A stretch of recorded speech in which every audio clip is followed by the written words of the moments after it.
Quando a última pétala caiu do lírio branco que ele deixou na mesa, eu soube que algo dentro de mim também tinha morrido. Não era amor, era cativeiro com perfume caro, mas eu ainda não sabia o preço que vinha a seguir. O contrato que eu assinei começou a mostrar suas cláusulas invisíveis. Eu não podia sair sem avisar, não podia atender telefonemas sem permissão, e quando eu dormia, ele vigiava meus sonhos com câmeras discretas e microfones no abajur. Jae-hyun dizia que era por segurança, mas sua definição de segurança era cruel. Você nunca mais vai se perder. Eu estou aqui para te guiar, sempre. Uma noite, ele decidiu que eu precisava de um presente. Me levou até um quarto que eu nunca havia visto. No centro, uma caixa grande, revestida com tecido preto. Ele sorriu. Aquele sorriso que eu aprendi a temer. Abra, disse. Eu abri. Era um manequim de tamanho real, vestido com uma cópia perfeita do meu vestido de gala. Meu rosto desenhado em traços frios e perfeitos. Agora você pode se ver como eu te vejo, ele disse. Eu sorri. Por dentro, eu gritava. Han Seok começou a sumir pelos cantos da casa. Ele evitava falar comigo, mas seus olhos diziam tudo. Uma madrugada, ele deixou um bilhete sob a xícara de chá que ele me trazia todos os dias. Você precisa sair, antes que ele apague sua voz. Eu guardei o bilhete no bolso, como se guardasse uma arma, ou uma última esperança. Mas Min Jae-hyun soube. Ele sempre soube. Naquela noite, ele me chamou para o escritório. Você sabe que não pode esconder nada de mim, Marina. Sua voz era calma, mas o olhar, aquele olhar, feriu mais do que qualquer grito poderia. Eu tenho medo que você se esqueça de quem você é. Por isso preciso que confie. Só em mim. Ele me abraçou. Eu estava gelada. E ao fundo, os monitores mostravam meu reflexo. Cada passo, cada suspiro, cada pensamento capturado à distância. Nesse instante percebi. Ele não só queria me possuir. Ele queria me substituir. E eu comecei a planejar minha fuga. Mesmo sabendo que, quando alguém prende sua alma, o corpo nunca foge inteiro. Eu sabia que não poderia mais hesitar. Depois da conversa no escritório,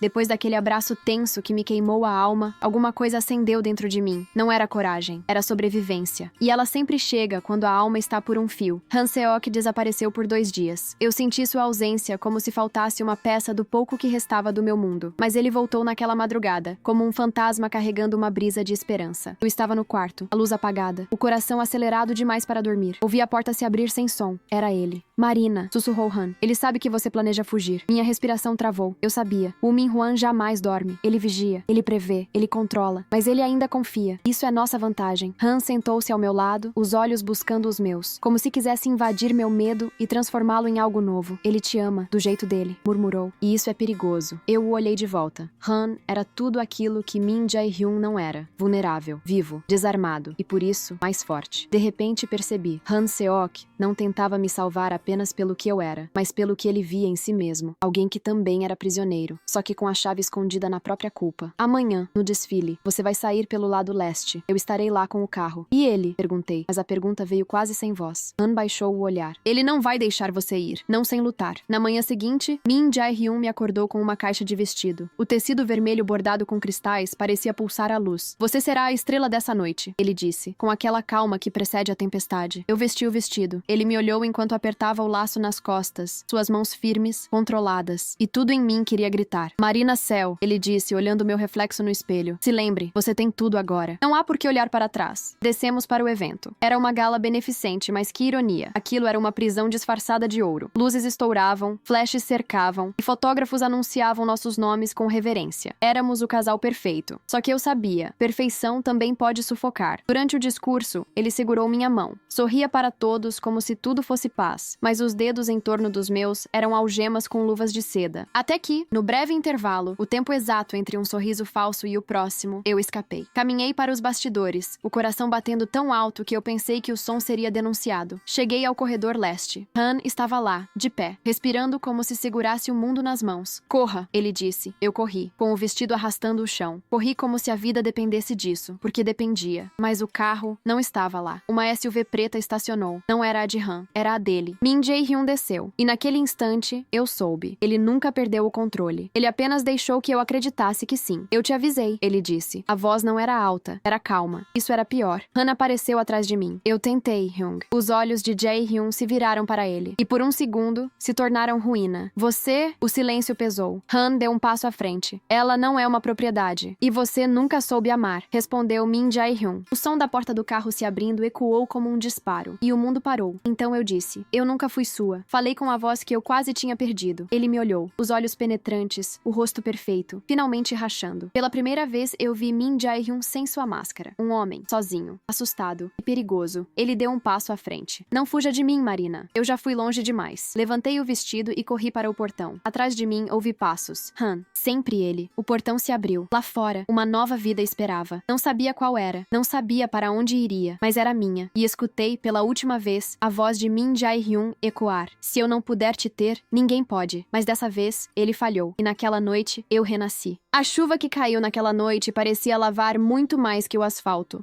Trazia nas gotas a dor de um adeus. Não apenas de um lugar físico, mas de um capítulo inteiro da minha vida. Eu deixei para trás os lustres, os sussurros de poder, os olhares possessivos. Mas nada foi tão difícil quanto deixar para trás o olhar de Min Jae-hyun quando finalmente entendeu. Ele não me pertencia. Dias depois da fuga, eu estava longe do centro da cidade, vivendo em um pequeno bairro onde as calçadas ainda cheiravam a buquê de chá e arroz saído da panela. Naquela manhã, acordei numa cama de lençol simples, em um apartamento improvisado. O sol filtrava-se pela cortina velha e se espalhava pelo chão de madeira. Pela primeira vez, aquele apartamento, pequeno, humilde, silencioso, era meu. Ainda era impossível se sentir segura. Mas pela primeira vez em muito tempo, eu era livre. Ou quase. Nem sempre o cárcere tem grades. Às vezes existe nas memórias, nos sonhos, no medo do toque que insiste em voltar mesmo quando se está só. Eu caminhava pelas ruas silenciosas, com os cabelos presos em um coque simples, a cabeça baixa. Às vezes, alguém me reconhecia. Era sempre alguém com os olhos arregalados, murmurando: "Você é aquela mulher do magnata, a estrela da gala." Eu evitava responder. Carregar um nome nem sempre é liberdade. Uma tarde, enquanto eu escrevia no meu caderno, palavras soltas que talvez nunca se tornassem história, ouvi passos no corredor. 3 batidas na porta. Meu coração acelerou, como se cada batida fosse uma sentença. Abri. Era Han.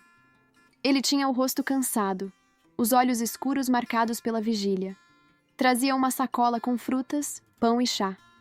Eu o deixei entrar. Silenciosamente, ele começou a arrumar as coisas na bancada. Ele não precisava falar. Talvez nem devesse estar ali. Min Jae-hyun nunca permitiria, mas ali estava. "Ainda te vigiam", ele disse, por fim, enquanto me entregava uma xícara de chá quente. "Ele nunca vai desistir, vai?" Han balançou a cabeça.